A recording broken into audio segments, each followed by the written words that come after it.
சில பேர் வாழ்க்கையில எடுக்கிற முடிவு பார்த்தாலே நமக்கு வயிறு குடுங்குற அளவுக்கு நகைச்சுவையா இருக்கும். உதாரணத்துக்கு, இந்த மிக்ஸி, கிரைண்டர், வாஷிங் மிஷின் விக்கிற கடைக்கு ஒருத்தரு 1 வாரத்துக்கு முன்னாடி வாங்குன புது ஃப்ரிட்ஜ ரிட்டர்ன் குடுத்துருக்காப்ல. அதுக்கு காரணம் என்னன்னு கேட்டா, அந்த மனுஷன் சொல்றான், "ஃப்ரிட்ஜ் வர்றதுக்கு முன்னாடி தினம் ஒரு குழம்பு, தினம் ஒரு கூட்டு என் பொண்டாட்டி வைப்பா.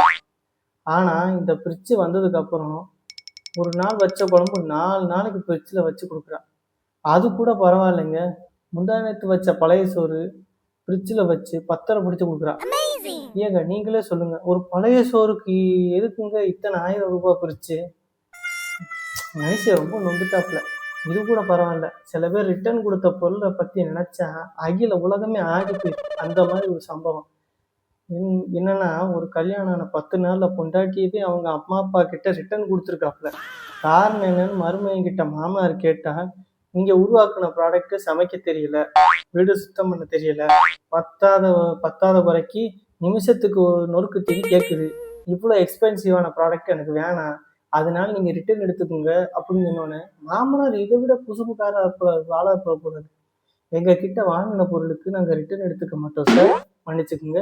அதோட ஆல்ரெடி நானும் இந்த மாதிரி ப்ராடக்ட் வாங்கி உங்களுக்கு முன்னாடி ஏமாந்துருக்கேன்" அப்படின்ட்டாரு. என்ன மனுஷன்டா நீ?